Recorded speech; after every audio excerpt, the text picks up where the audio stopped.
For believers in limited government, I'm trying to make an argument for carrying the argument a little bit farther. We know that governments are bad at producing things. If they control food production, we are likely to have famines. If automobiles, cars are likely to be expensive and work poorly, so therefore we all agree that we should produce food and cars on the market. How about law? How does it get produced? As anybody who has actually been a law student or has been involved with the law knows, law is not simple.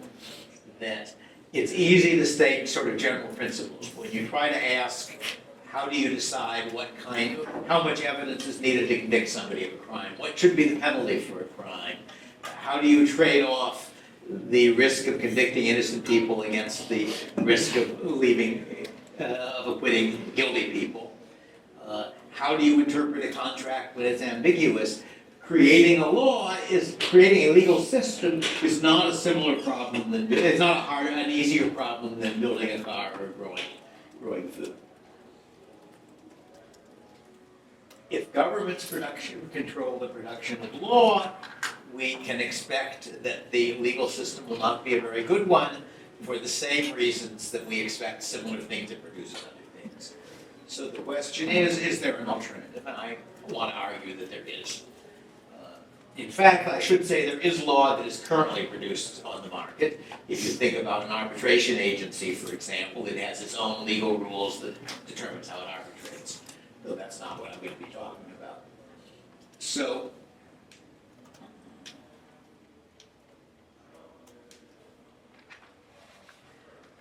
I'm going to be discussing market anarchy.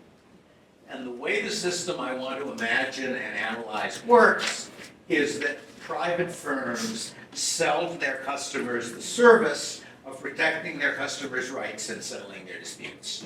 It's essentially replacing the government law enforcement and court system with private institutions. Each individual is the customer of such a firm, and then the obvious question is, how do we handle conflicts between customers of two different firms? So we imagine that I believe you stole my television because the camera that I've got installed in my living room has a video of you walking out my front door with my television set. You, of course, deny it. My firm asks you to return the television set, and you say, what television set? I've got a nice television set here that a friend gave me, and it's none of your business where I got it. So what happens at that point? And the obvious answer, which everybody who doesn't think about this very long comes to, is you have violent conflict between the firms. And I think that is not likely to be the correct answer.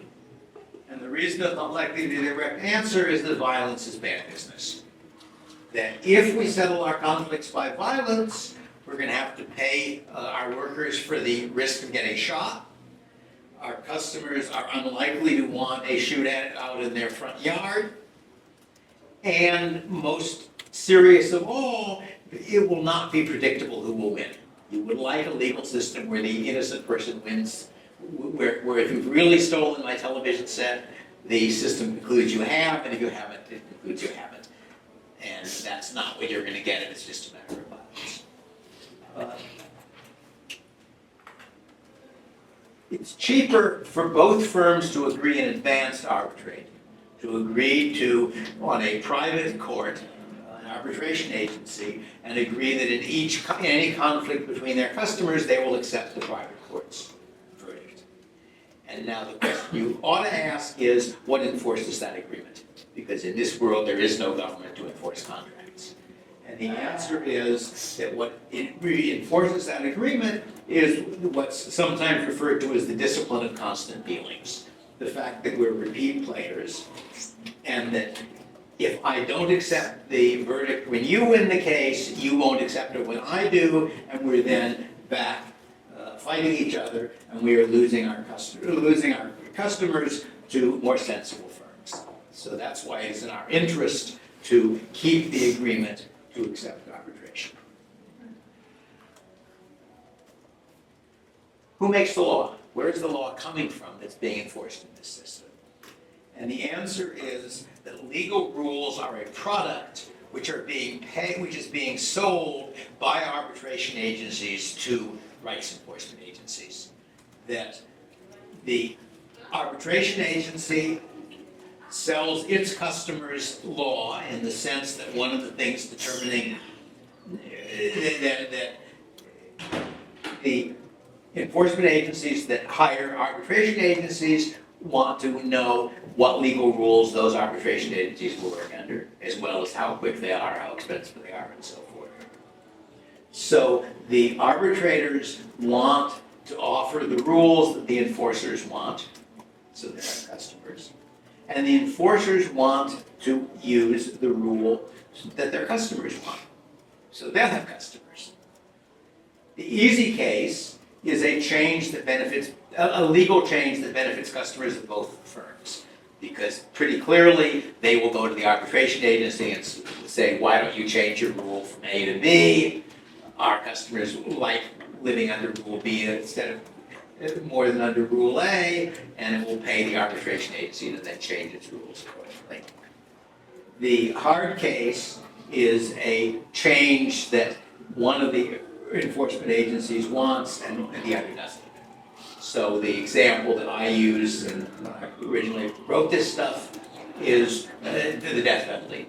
Suppose that for some reason the customers of one rights enforcement agency really, either they disapprove of the death penalty or they're afraid they may get convicted of something they haven't done, or maybe they're afraid they might get convicted of something they have done and get executed and they don't want to be executed. So they would prefer an enforcement agency that uses an arbitration agency that doesn't believe in capital punishment. The customers of the other rights enforcement agency, for some reason, have the opposite view. They want to make sure that anybody who kills them gets executed so people won't kill them.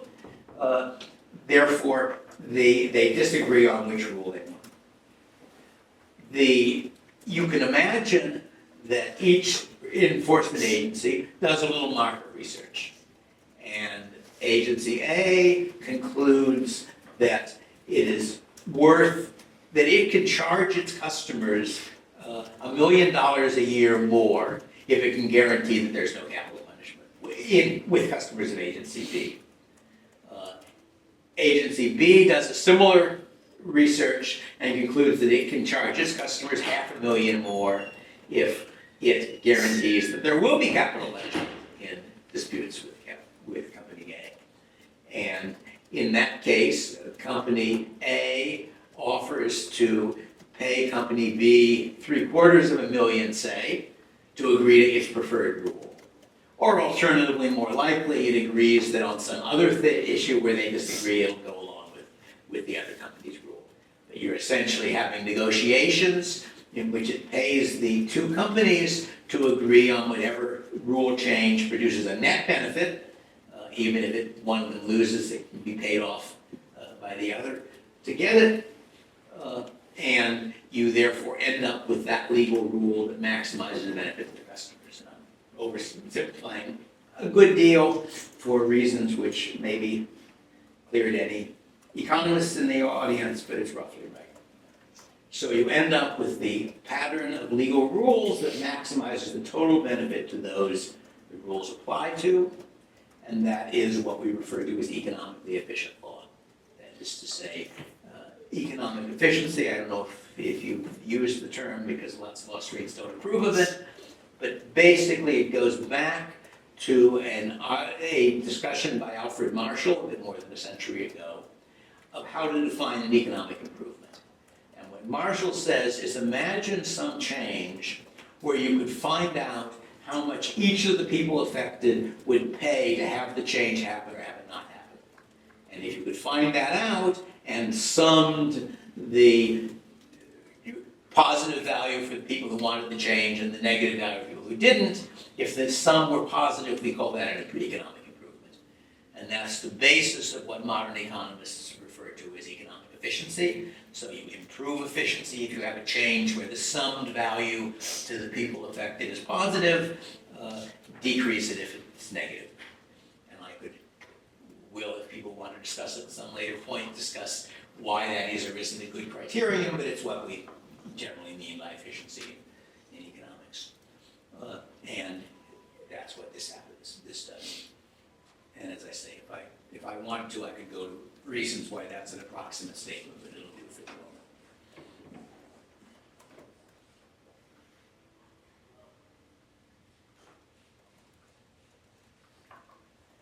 Compare that to democracy, because we are normally told in a democratic system the government also tries to make the optimal legal rules. It tries to consider how they affect people.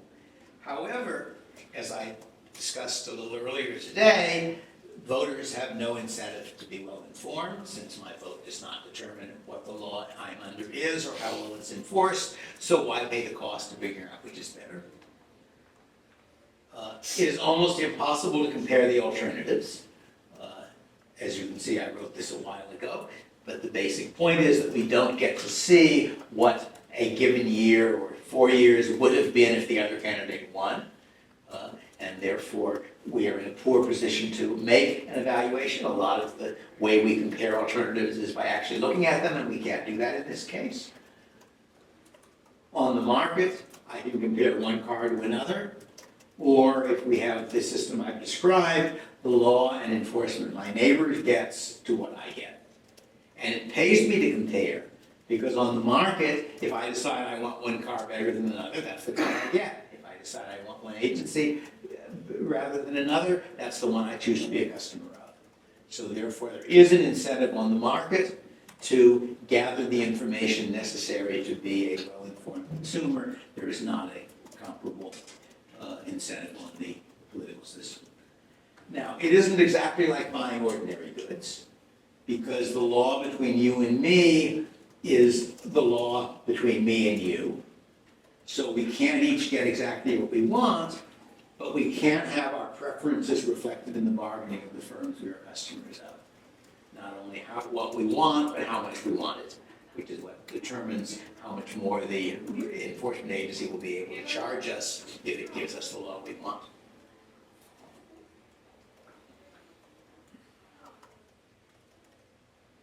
Next question, which will occur to at least some of you, is that a libertarian system? Are we in fact going to have laws that would respect people's rights? Because so far I've said nothing at all about rights, I've only said economic efficiency. And the answer, I think, is that the legal rules will tend to be the rules that maximize benefits some overall affected, and that will not always be a law that respects liberty. That if enough people are willing enough to pay enough for oppressive law, if you imagine a society where most people believe that using heroin is a terrible thing and should be forbidden, or a society where 98% of the people are deeply believing Christians and they think that nobody should be allowed to preach against Christianity, then you could indeed end up in this system I'm describing with what I would regard as a rights-violating law. On the other hand, under those circumstances, you would also get a similarly rights-violating law under a democratic system, if enough people want it. On the other hand, as a rule, liberty is economically efficient. That is to say, it is rarely worth as much to me to violate your rights as it is to you to have your rights not violated. If you think of the simplest case of stealing, the most I get from stealing something from you is the value of the thing I stole, net of the time and effort of stealing it. What you lose is the value of the thing you stole plus the time and effort of replacing it, a thing I stole. Therefore, it is almost always the case that when somebody steals something, he is better off by less than the victim is worse off. And in the rare exceptions, if the thing is worth more to me than to you, I don't have to steal it, I can just buy it. So it is, and I think that generalizes pretty well. That is, that not that there are no exceptions, but as a general rule, it is worth more to me to have, more to you to have your rights protected than it is to me to be able to violate them. So, hence, we would expect that the law produced by this system will tend to be a libertarian law. And in comparing anarchy to government, just as in comparing the market to the private market, the political market, which is what I was really doing for lunch, that in each case, you do not want to assume outcomes. It's cheating to say, I want a government which does X, or I want a market which does X. It would be cheating if I said, we solve the problem of poverty by having a market system in which all the rich people are generous people who give money to the poor. I have to show a reason to believe that in a market system they will all do that. So, in each case, don't assume the outcomes. Don't ask what laws you want from government, but ask what laws you can expect to get from government. And similarly for anarchy. Don't say, what do I want the laws to be, what will I expect the laws to be. Under anarchy, the people who produce law have a private incentive to produce good law because they want people who produce the law are the arbitration agencies, and they want to be able to sell their services to enforcement agencies, and the enforcement agencies want to buy services from arbitration agencies that produce law that their customers want to live under. Similarly for enforcement, if it turns out that when somebody robs me and I call my private police, it takes a day for them to show up, I will look for another firm. Under government, neither is true.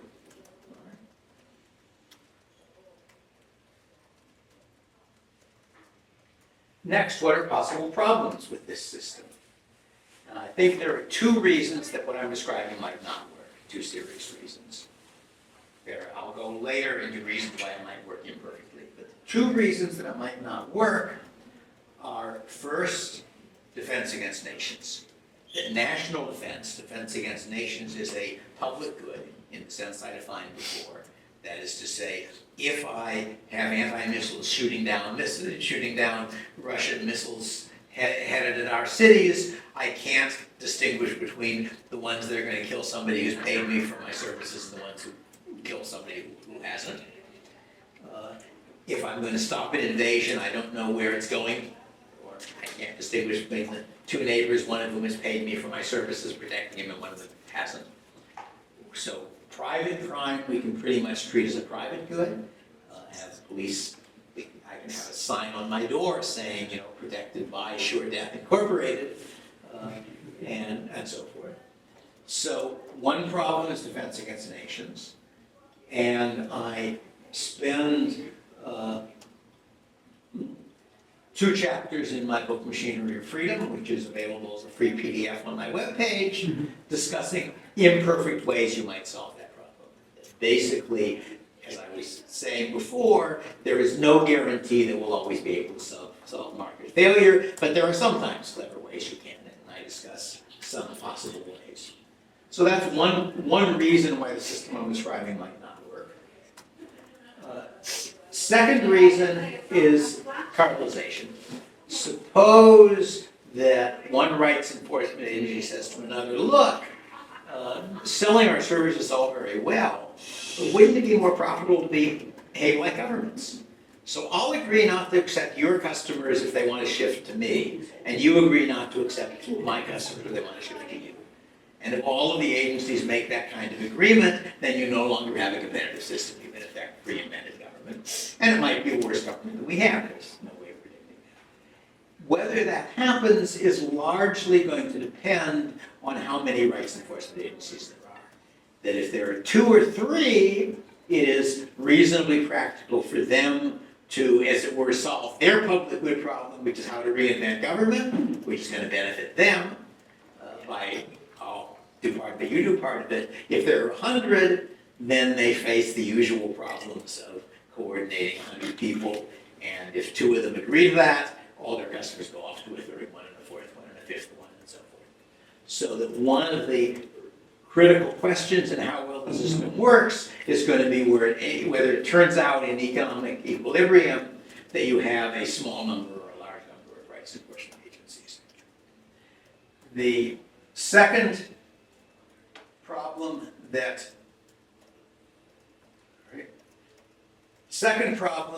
I'm going to discuss a bit is what I think of as market failure on the market for law.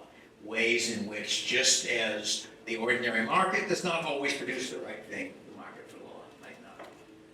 National defense, you can see the problem.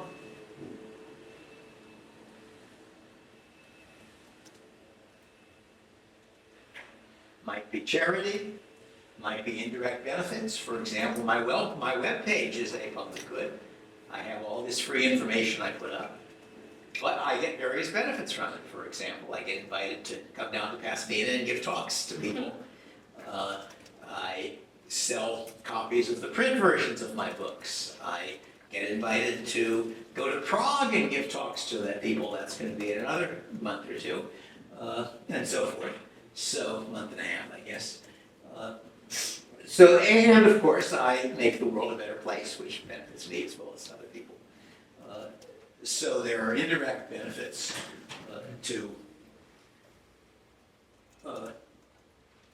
and I discuss a good deal of this in my first book. And the other problem that I just discussed, I got ahead of my slides, is actually the third edition is now free on my book, on my webpage. I should revise that on my notes now. And whether privately produced national defense will be adequate depends partly on the society's culture, whether it's the kind of society where people are patriots and say, I'm willing to freely donate money to help fund national defense, whether it's a very rich society where people say, well, look, it's only going to cost me 1% of my income, and I'm willing to do that to be regarded by my neighbors as a good person who appreciates his society, but also how great the threat is. So that I would say that the institutions I'm describing are much more plausible for the US than they are for Estonia. Now, Estonia, I should say, is actually doing some of this. In Estonia, there is a sport of training for guerrilla warfare. Because the Estonians know perfectly well they can't win a war with Russia, but they might be able to make a war with Russia cost Russia more than it would gain by it, and therefore discourage it. And I should say, in Estonia, the government does support the voluntary training for guerrilla warfare. It's done by people who choose to do it, but I think the weapons they practice with are provided by the government. But in any case, I discussed that in more detail, especially in my third edition. And the carbonization problem, I've read through it again, but that's basically what I've already said to you.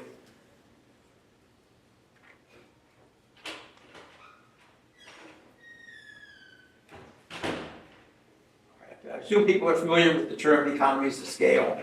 So that basically, in some industries, to some degree, large firms are more efficient than small, but you get some optimal size beyond which it goes the other way around.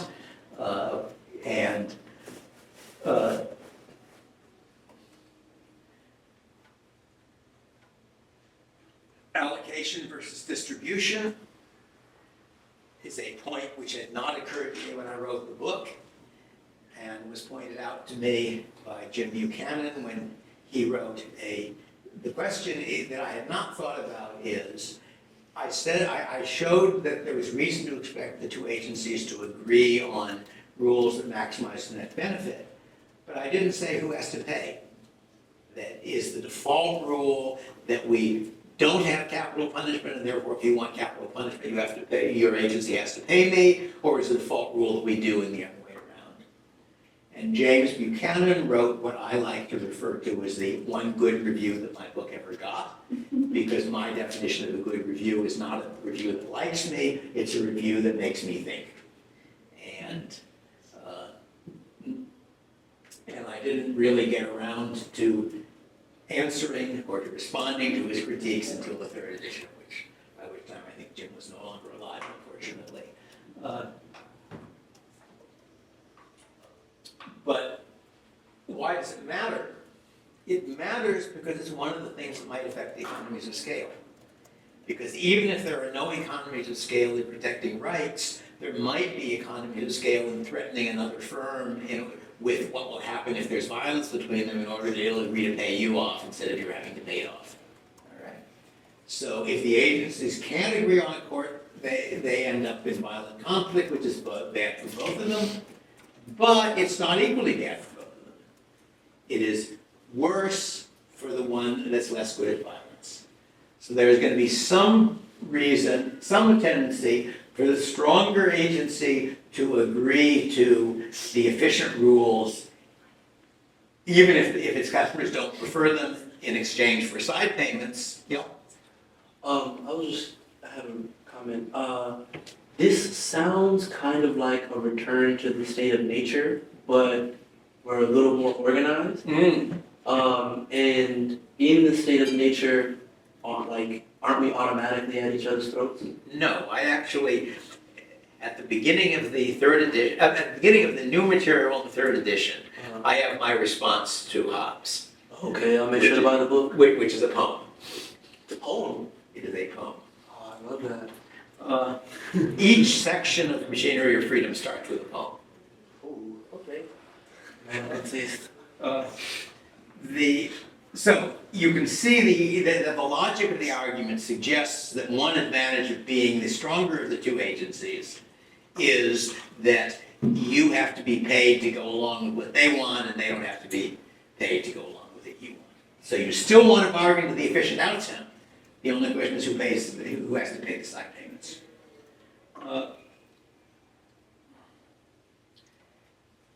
Now, I already said that economies of scale, how many agency depends on what size firm, the disadvantage of the size. So for rights enforcement, probably not a large size. You probably don't have economies of scale to a large degree with rights enforcement. Insofar as we can judge by the government versions of it, it doesn't look as though big city police departments have a big advantage over small city police departments, if anything, the opposite. But even if the bigger firm doesn't produce better, it might threaten other firms better. And that could lead to fewer firms and a less stable system. My general rule is that I'm obliged to give the best arguments against my positions as well as the best arguments for my positions, and then let people decide for themselves. Right? On the other hand, once the system is well established, there's going to be a considerable tyranny of the status quo effect. That a firm that routinely uses threats to get it wants, or demands a payment not to, looks dangerous to the system, and therefore other firms are likely to coalesce, and three medium-sized firms are probably more dangerous than one large firm. So there's going to be some tendency to have the problem I described exist at the beginning of the system, but once the system has been running for a while, to have status quo. That basically the default outcome is whatever we agreed to in the past, and if you want to change, you have to pay for it. So that is a prediction. I'm not sure it's right, but I think it is plausible. And if so, let me go back a bit. And if so, you will not, in the long term, have this as a feature that makes agencies larger, but you might have a problem getting established in the first place. Market failure in the market for law. I've discussed, you people all know about market failure now, so I can discuss the application of market failure to this particular market. Suppose that you agree that I can sue you for polluting my air. My firm cares how much that's worth to its customers.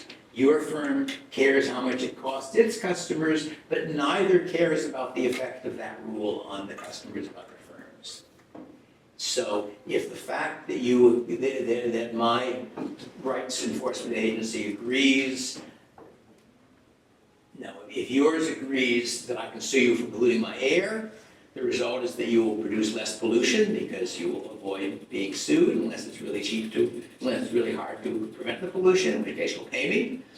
And in that case, other customers of other firms downwind from you will get a benefit which is not taken into account by either your agency or my agency. All right? So that's an externality problem, and it's one which implies that even if the firms may agree to not enforce, to not agree on liability for air pollution, even if the net benefit to everybody affected would be positive, if the net benefit to their customers is negative. That's one example of market failure.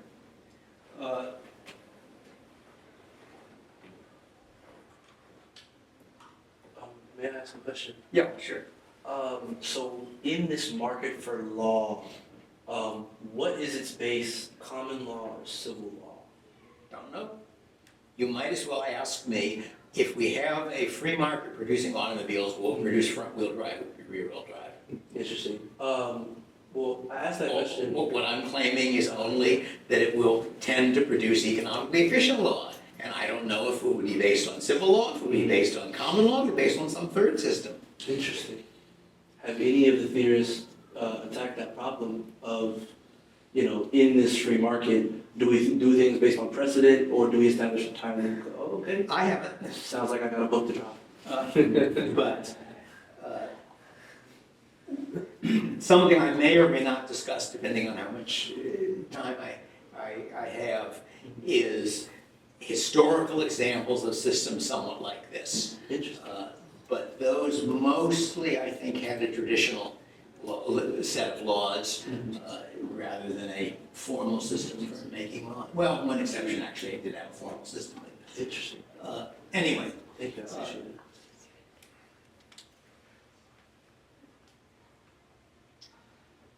More generally, if the legal rule between A and B produces costs or benefits from C, the market may fail to produce economically efficient law. The same problem on the market for law that I was discussing in other markets in the context of. So the result is not always efficient law, but as usual, that problem is the exception on the private market, the rule on the public market. So, all right. Next thing, I still have some time, we'll see how much of this I get through, but is anarchy in cyberspace, which is how this set of ideas might play itself out in the future, and the past, which is huge law. So I think I cut out this, but I can give you the verbal version, because I didn't think I'd have time for it. But let me start out with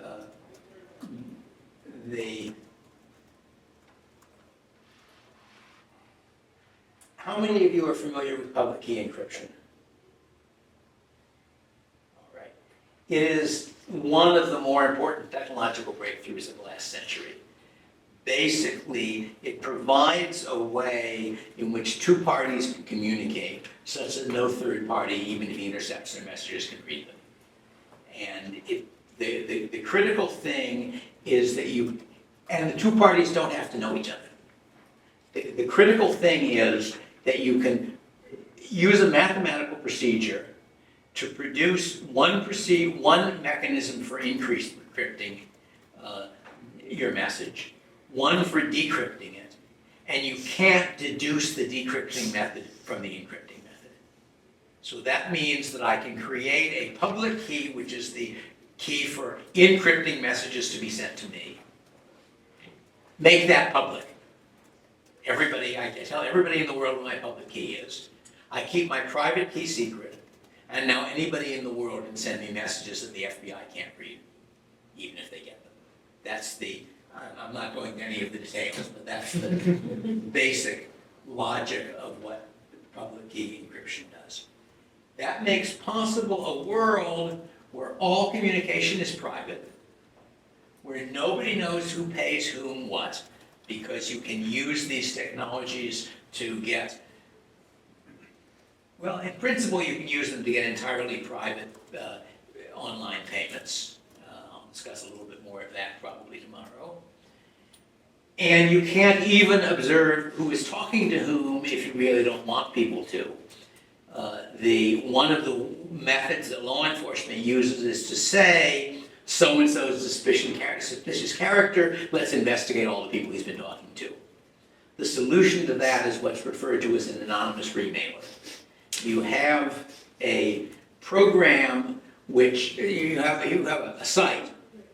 You encrypt your message with the public key of the person you want to get it, to receive it. You then encrypt it with the public key of the remailer, which is a site somewhere on the internet. You send it to the remailer. It strips off its level of encryption and finds from that the email address of the person you're sending the message to and sends it on. So the remailer can't read your message. The remailer, it's true, does know who you sent it to, but somebody who intercepts the message doesn't. Someone who intercepts the message after the remailer knows where it's coming from the remailer, but not who it's coming from.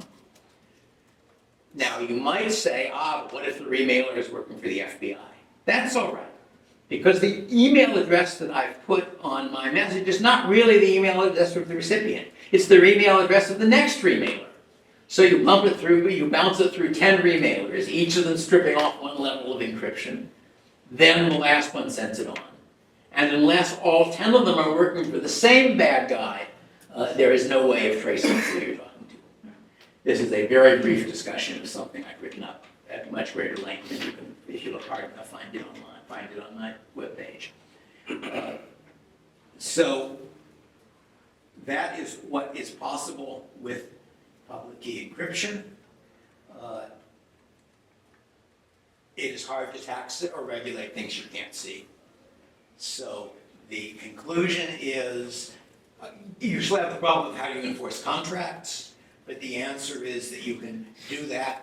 I should say, this same technology also gives you digital signatures, because how do I digitally sign something?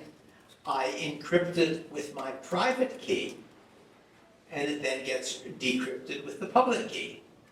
And since everybody knows that I'm the only person who has my private key, it therefore follows that if it's been encrypted with that private key, I did it.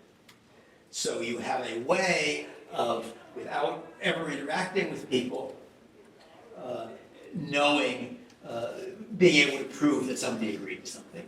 So you can then have a contract where you and I agree on an arbitrator. We both digitally sign the contract saying that we'll accept the arbitration by so-and-so. The contract includes his public key, which can be used to verify his verdict, and thus anybody in the world can find out whether or not, according to the arbitrator we agreed to, we both kept our agreement. And if I charge you didn't, they can find that out.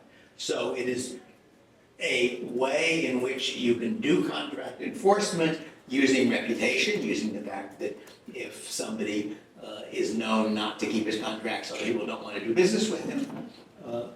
And that means that market anarchy may develop, and indeed arguably is developing online, even if you can't have it in real space. That's the point of this particular discussion. Suppose we end up with anarchy in cyberspace and government in real space, which it seems to me you might very well.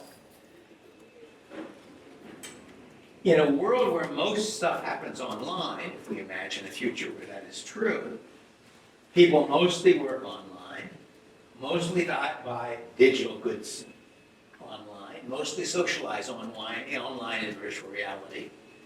I remember thinking about this partly when I went to India with my daughter, who was 20 or something at the time, and she continued doing all the things she normally did with all the people she normally does them with throughout the trip, because she was doing all of it online. In that world, it is now very easy to move. All right, if you think about to what degree governments have to compete for taxpayers, that very much depends on how high the costs are to a taxpayer of moving from one jurisdiction to another. How many of you know who C. Northcott Parkinson is? Nobody. Parkinson was a British academic who was very good at writing humorous essays making serious points. His most famous one is Parkinson's Law, which is that work expands to fill the time available. And another statement of Parkinson's law, also due to him, is that the number of people employed by a bureaucracy increases at a constant rate, whether the work to be done increases, decreases, or whether there's any work at all. And he gives data, I should say. This is part of what's impressive, is he actually gives data to support this claim. But in any case, there's a different one of his essays where he's talking about different sort of political institutions, and he has to comment that the productive people of the world have discovered by long and bitter experience that they will usually have to pay about 10% of their income to some gangster, feudal lord, or Department of Revenue. When the rates get higher than that, the Israelites start looking at the atlas. There are probably better places to be than Egypt. Now, he was too optimistic about the rate, but the basic point that government taxation is in part constrained by the risk of migration is a correct point. And in the future that I'm describing, moving is easy. You still have to, the physical stuff you'll have to move, but most of the important stuff comes with you. And if one government doesn't treat you right, you can vote with your feet. And at that point, governments are just landlords. And landlords in a competitive market. So that's a version of what I'm describing, not the same version, that one might plausibly get.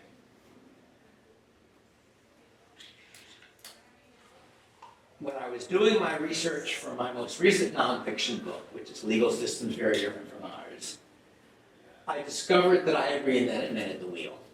That is to say that there are examples in the real world of things that are essentially simpler versions of what I was imagining when I was inventing my version of Anarcho-Capitalism. That is to say, real-world systems where law enforcement was private and decentralized. And I guess I've got enough time to say a little. I guess I do still have that on this one. I was afraid I didn't. So the standard modern model of law is where law is made by legislatures or judges. Detection and prosecution of offenses is public for criminal law in our system, private for tort law. Disputes are resolved in government courts, and the verdict is enforced by government. And I was intrigued by a different model, which turns out to be moderately common, which I call feud law. It is worth mentioning that the word feud has nothing to do with the word feudal. They are both can appear in historical discussions, but they actually come from different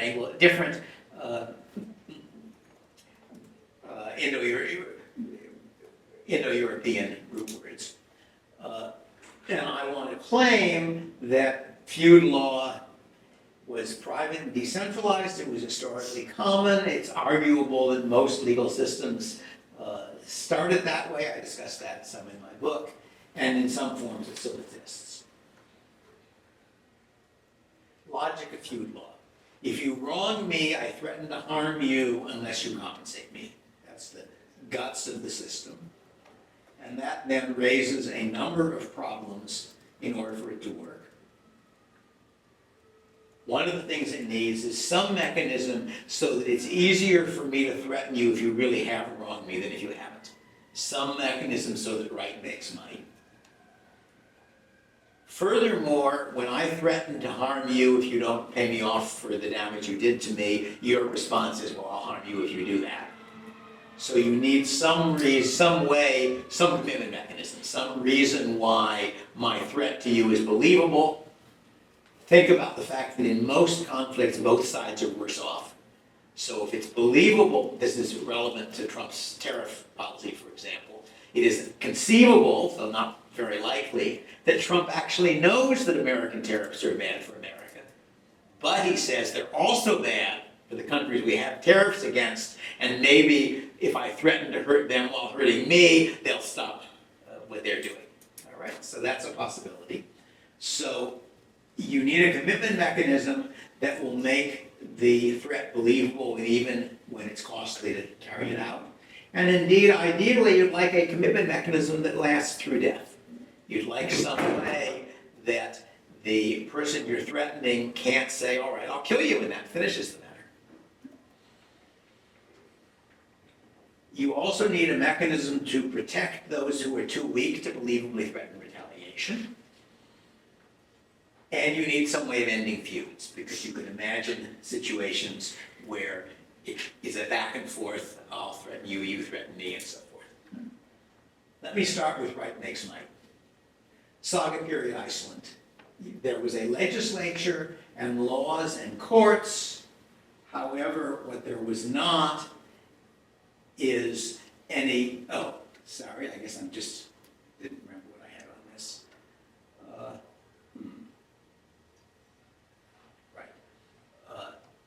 Saga period Iceland, there was a legislature and law and courts, but enforcement was all private.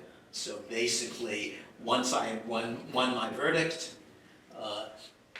everybody else knew that you were the bad guy, and therefore, since if you didn't pay off what the court said, you got outlawed and it was legal to kill you, and if you didn't pay it off and I killed you, people wouldn't be mad at me because they wouldn't think I was a dangerous person. And I could go into more detail, but I'm not going to because we don't have much time. The Roman Shawl Gypsies, that's a system that still exists. That's the largest group of gypsies in the UK, Romani. They have a set of informal norms. They don't have a formal legal system, but basically the rule is if you've violated the norms and cheated me, I'll threaten to beat you up. And both of us know that in that case, my friends will support me and your friends won't support you. That's the basic logic of that system. Somali, pre the creation of the state of Somalia, which was a mistake by the British and the Italians, there was in northern Somalia a traditional stateless system, traditional law, partly Islamic, partly not, and mechanisms for, in effect, creating a court for any particular dispute which people would appreciate. And all of these prevent the use of threats for deliberate extortion, which is the obvious thing you worry about from what I've described, and prevent individuals from acting as biased judges as their own case, because I may believe you've wronged me when you haven't, but if I know that I've got to get some third-party mechanism to endorse it, then I won't push it if I don't. Commitment mechanisms. I like to claim that property rights predate our species because there are a variety of species, mostly birds and fishes, which have built-in territorial behavior such that the individual marks the territory he's claiming and turns a switch in his brain, as it were, that commits him to fight more and more desperately against a trespasser of his own species who comes on his territory. And since the fight to the death is usually a loss to both parties, if that's observed, the potential trespasser usually doesn't trespass. That's the simplest case of commitment that I know about. Humans have an internalized version of this, the fact that we feel angry at people and vengeful and so forth when they have wronged us. But there are also external commitments that I want to maintain the reputation of somebody who carries through on his threats. Being a wimp is shameful, it loses me status, and success gains status. And in both the Icelandic case and the Comanche, which is another stateless system I've looked at, you have people who essentially say, well, you're too weak to defend your case, but I'll defend it for you, and they're doing that in part because they'll get status by showing that somebody else will back down when they threaten them. How do you enforce your rights after you're dead? The Icelanders had a wonderful solution to that, and that is that your kin inherit your claim. All right, you have wronged me in some way. Consequently, you owe me damages. If I die, my relatives inherit my claim to those damages, and that means that they have an incentive to go after you if you don't pay it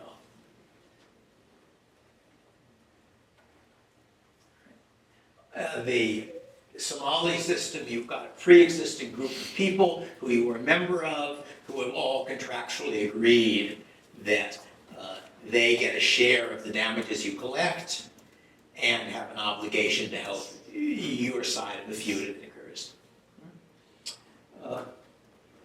sometimes one of my sources actually has the written text of the contract creating one of these groups, which is quite neat. So that's a social contract which actually existed, unlike the imaginary ones people often refer to. How do you protect the weak? Well, I'm fond of the Icelandic solution. I'm a weak person. I'm an old man. My only son has been killed by somebody, so I have a claim for a couple of 100 ounces of silver as damages, but I know that if I try to go to the court and actually sue you in the court, I'll get beaten up on my way. So I transfer my claim to my neighbor, who's got 4 strong sons who went Viking in their youth, and lots of friends and relatives. He collects the claim for me, and if he's nice, he gives me some of the money, and if he's not nice, he doesn't. But in any case, the person who killed my son has had to pay large damages, and that's reason not to kill my son.